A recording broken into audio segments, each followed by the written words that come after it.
Good morning, good morning. Welcome to In the Garden with Joyful Living. I am your host, Kimberly Dixon. While we wait for a few people to join, a couple of things around the garden here. First thing I want to show you is this lovely little surprise. This is a bed that I purchased a couple of years ago, but I didn't put anything in it at the beginning of this season. And I just moved it beside the tree to get it out of the way. But then a few weeks ago, I noticed a couple things growing in it that looked like a usable plant. It didn't look like a weed. And what I realized when it started to bloom is that this is pineapple sage. And that is some type of chive. Now, I didn't plant either one of those. The pineapple sage that I planted this year is over here in the herb bed.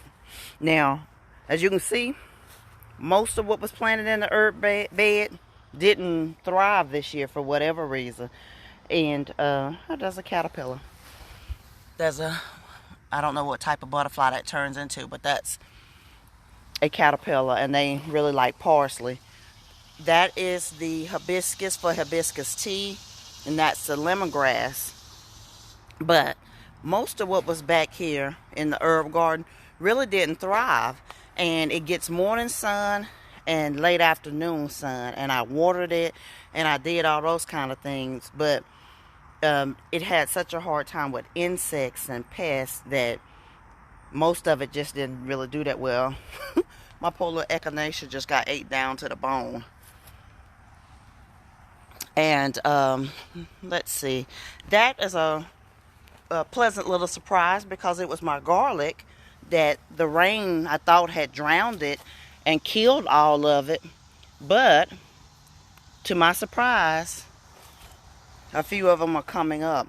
I don't know if they have enough time to get ready before to ripen completely into a bulb, but I'm gonna see. This is the sweet potato vine. It's doing well. Got a few little yellow leaves on it, but that's normal. But it's growing up over the deck railing. Doing really good. But today, our topic is don't be consumed. But this is what the rest of my garden looks like. We had a storm, Ida. The remnants of it. We didn't really get any rain, but we got wind. So whenever it's really windy, I take the the shade cloth down so that it doesn't pull the whole system down.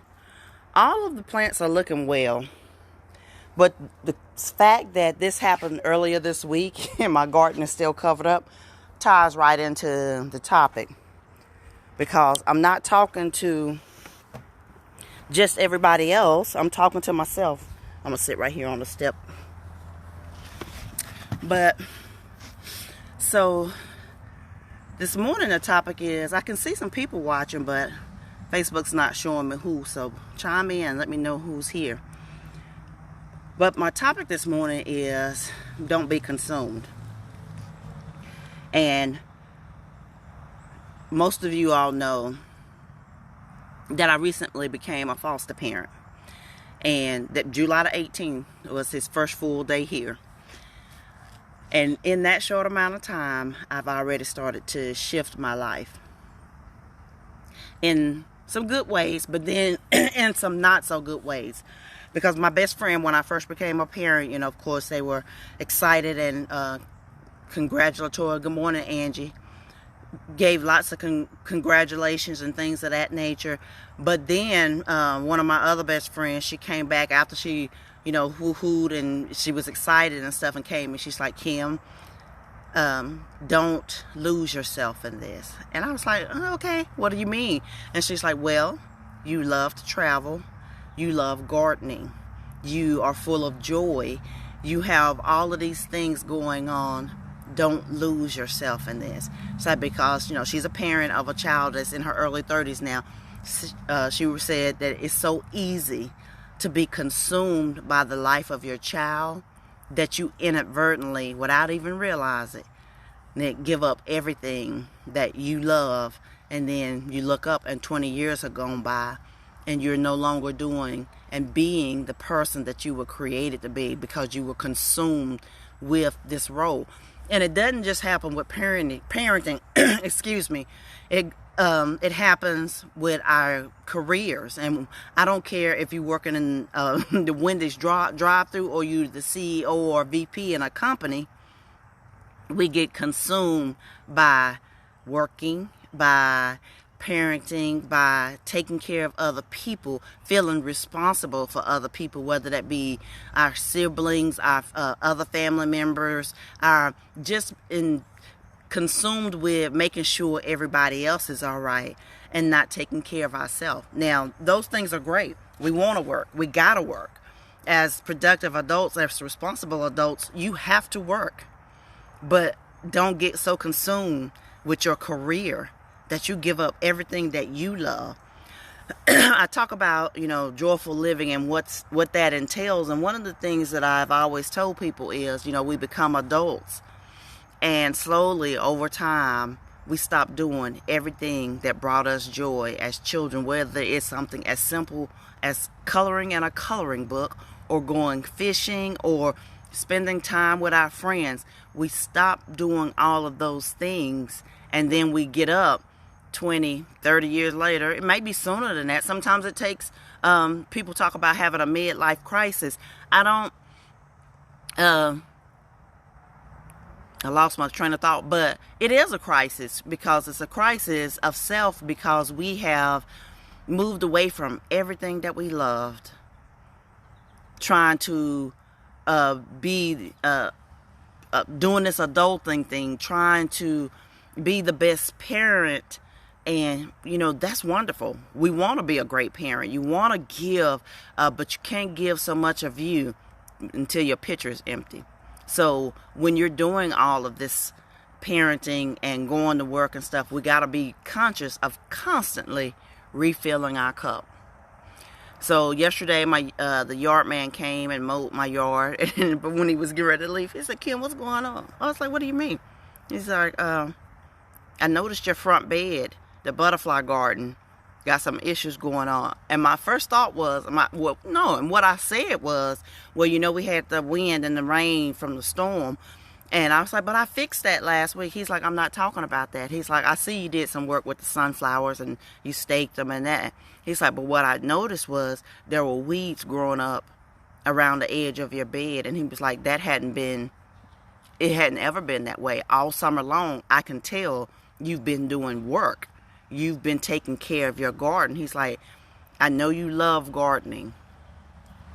Don't stop doing what you love in the middle of transitioning to a new role."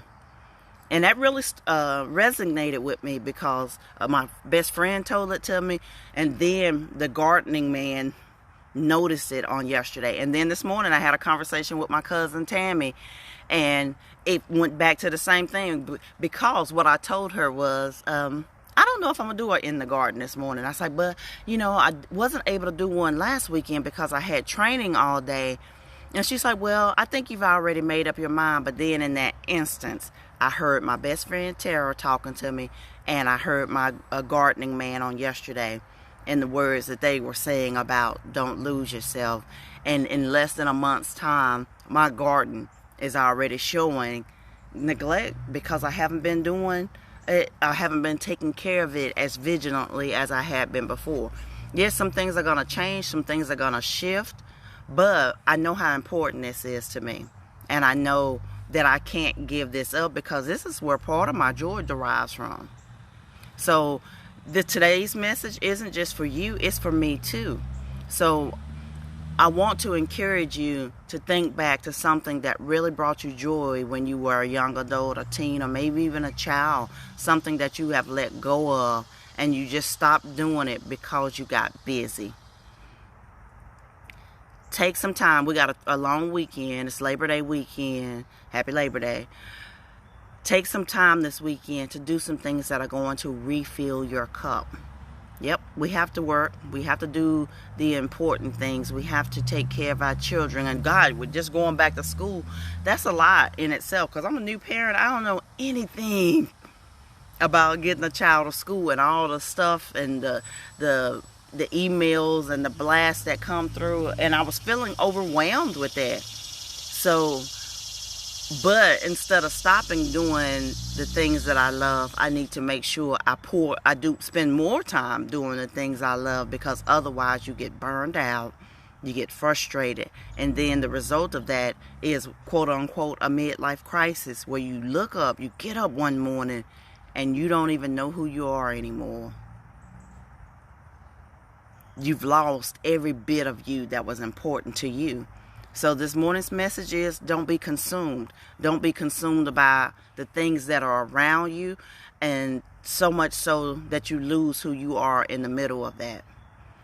Angela said, yes, parenting can be overwhelming. Absolutely. And I got a newfound respect for it, because I've been a great aunt my entire life. And, I have great relationships with all of my nieces and nephews. And that was by design. That was intentional. But at the end of a great day with them, guess what? I take them back home. As adults, we spend some time together. They go their way, I go my way. There isn't someone in the household that you are responsible for. Even something as simple, I can remember the first few weeks when we would go out, I was watching that child like a hawk, because I was concerned about his safety, watching cars, just that stuff. I was like, oh my God, your brain never shuts off. So parenting is overwhelming in and of itself, because there's this other little human that you are responsible for now. But in the middle of all of that, I don't want you to be so consumed with parenting, with working, with whatever that you're doing, that you lose you. Because you are important. God created you for a purpose, and by design, you are important. Good morning, Felicia. Hey, baby, I miss you. I love you. Girl, I'm so proud of you, because you have such a spirit of adventure that is, look, I want to be like you when I grow up. But we need to talk, because I just want to find out what's going on with you, catch up with what's going on with the kids. But thank you for getting on this morning. I want to encourage you all to not be consumed with the things that are around you, that are a part, that are supposed to enrich your life. Don't let it consume your life. There's a big difference. Enrich your life versus consuming.